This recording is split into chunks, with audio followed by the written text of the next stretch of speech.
Hai teman-teman, ada yang tahu kebutuhan itu apa? Di sini kita akan membahas materi tentang kebutuhan manusia. Kita simak videonya sama-sama yuk. Kebutuhan adalah segala sesuatu yang dibutuhkan manusia untuk mempertahankan kelangsungan hidupnya secara alamiah melalui pencapaian kesejahteraan.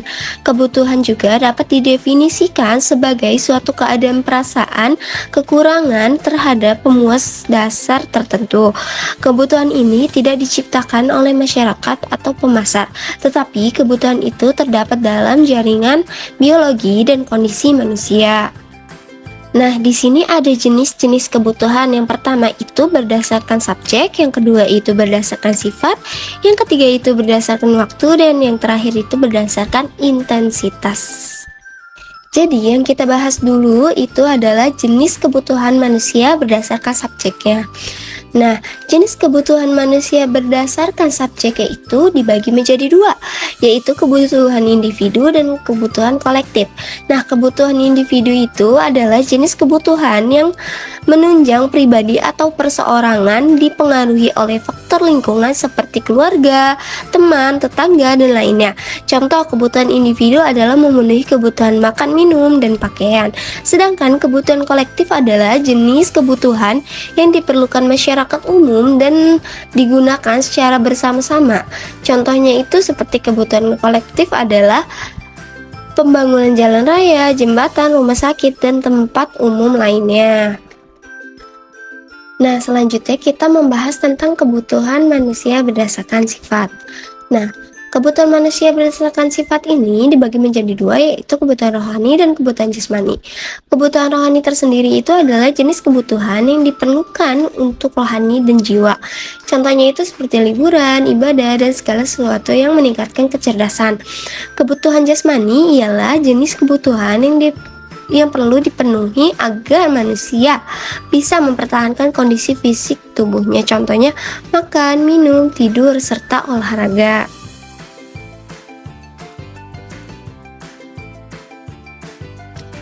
Selanjutnya yaitu kebutuhan manusia berdasarkan waktu. Ini dibagi menjadi tiga, yaitu kebutuhan mendesak, kebutuhan sekarang, dan kebutuhan masa depan atau yang akan datang.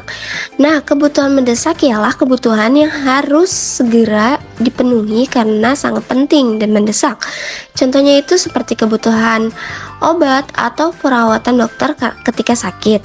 Nah, kebutuhan sekarang yaitu kebutuhan yang harus segera dipenuhi karena sangat penting dan mendesak. Contoh kebutuhan sekarang adalah obat atau perawatan dokter ketika sakit. Nah, kebutuhan masa depan atau yang akan datang ialah kebutuhan yang akan terjadi di masa depan, namun perlu melakukan pengorbanan sekarang. Contoh kebutuhan masa depan ialah tabungan pendidikan. Yang selanjutnya itu ada jenis kebutuhan manusia berdasarkan intensitasnya, yaitu kebutuhan primer. Kebutuhan yang paling penting atau utama agar manusia dapat melangsungkan kehidupan. Contoh kebutuhan primer adalah pangan dan gizi, misalnya makanan dan minuman, serta pakaian dan rumah atau tempat tinggal. Selanjutnya yaitu kebutuhan sekunder. Nah, kebutuhan sekunder ini ialah kebutuhan yang tidak selangsung penting seperti kebutuhan primer, tetapi masih sangat diperlukan. Contohnya itu adalah kebutuhan akan pendidikan dan kesehatan.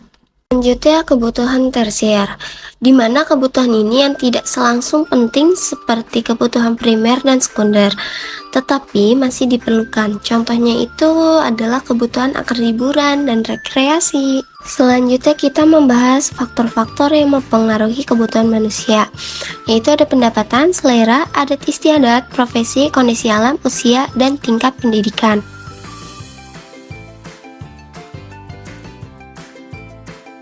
Kita masuk ke pendapatan.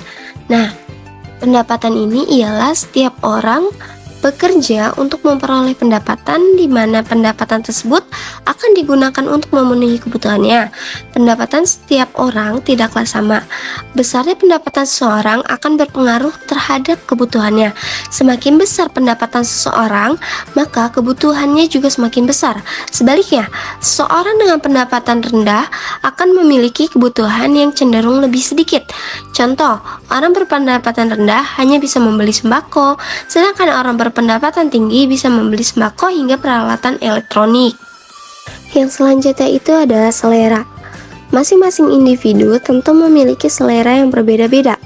Hal tersebut juga mempengaruhi kebutuhan masing-masing. Misalnya, Yuni dan Tia sama-sama membutuhkan makanan, namun selera mereka berbeda. Yuni yang terbiasa dengan buah tentu membeli buah, sedangkan Tia yang terbiasa dengan makanan cepat saji akan membeli mie sebagai kebutuhan makanannya, sehingga selera menjadi faktor yang mempengaruhi kebutuhan masing-masing individu. Selanjutnya ada adat istiadat. Setiap daerah memiliki adat istiadat yang berbeda dengan daerah lain dan mempengaruhi kebutuhan masyarakatnya.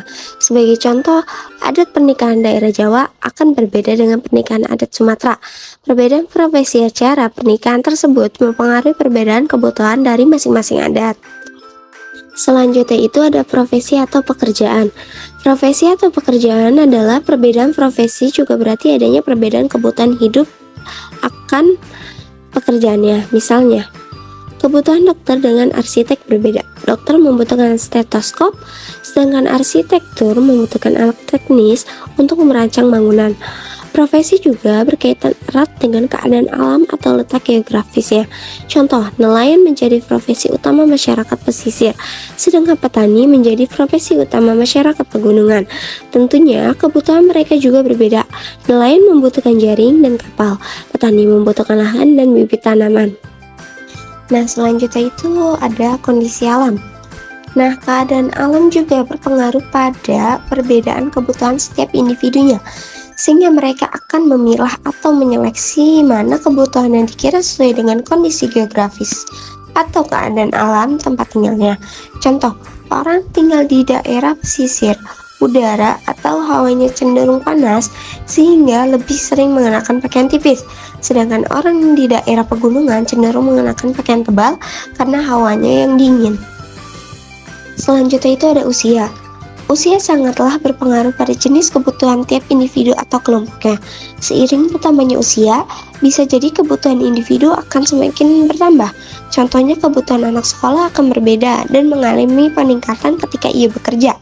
Usia juga dapat dikatakan menjadi tolak ukur kebutuhan seseorang, walau tidak dapat dimungkiri.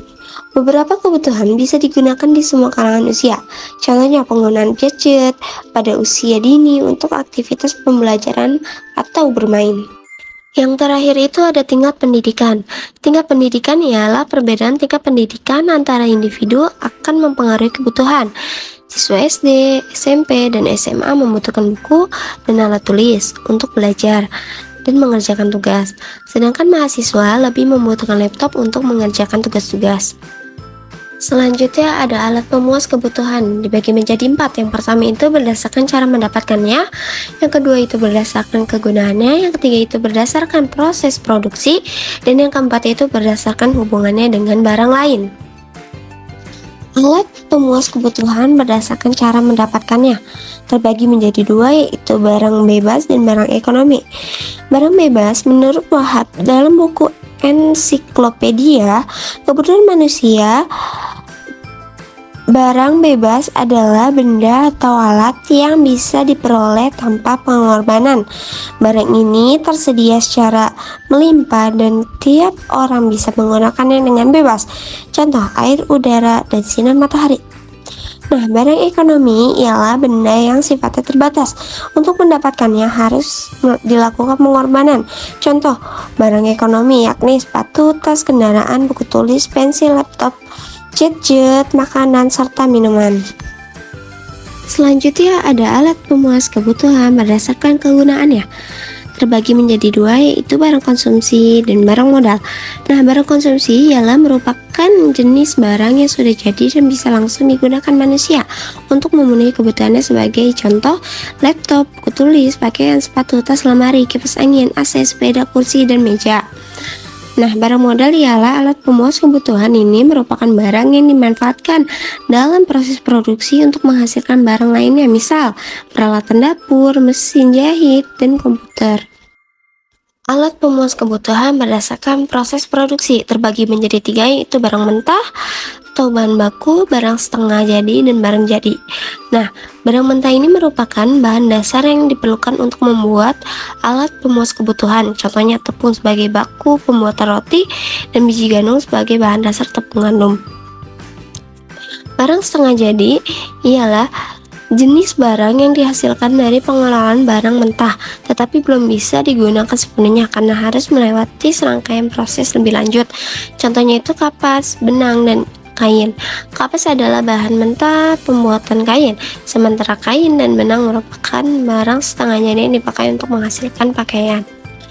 Barang jadi ialah barang ini dihasilkan dari proses produksi, mulai dari pengolahan bahan baku dan barang setengah jadi, sehingga menjadi bahan akhir yang siap dipakai konsumen. Contoh sepatu, sendal, pakaian, kendaraan, dan lain-lain.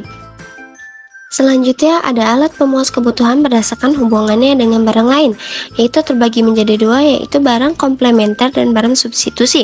Nah, barang komplementer adalah jenis barang ini bisa berfungsi jika pemakaiannya dilakukan bersamaan barang lainnya atau barang pelengkap. Contoh, pasta gigi dan sikat gigi, gas dan kompor, mobil dan bensin, serta kaos kaki dan sepatu. Nah, sedangkan barang substitusi ialah suatu produk yang memiliki fungsi dan tujuan yang sama dengan produk lain, namun berbeda dalam bentuk, harga, atau merek. Contoh, pulpen dengan pensil, keduanya digunakan untuk menulis, sehingga jika tidak ada pulpen, pensil dapat digunakan sebagai penggantinya. Kesimpulannya yaitu bahwa manusia memiliki kebutuhan dan keinginan yang harus dipenuhi dengan sumber daya yang terbatas. Dalam mengelola kebutuhan dan keinginan tersebut, manusia harus membuat pilihan yang rasional dan efisien dalam mengalokasikan sumber daya yang tersedia. Konsep kebutuhan manusia juga memperlihatkan pentingnya distribusi yang adil, alokasi yang efisien, dan keberlanjutan ekonomi untuk memastikan pemenuhan kebutuhan manusia secara optimal.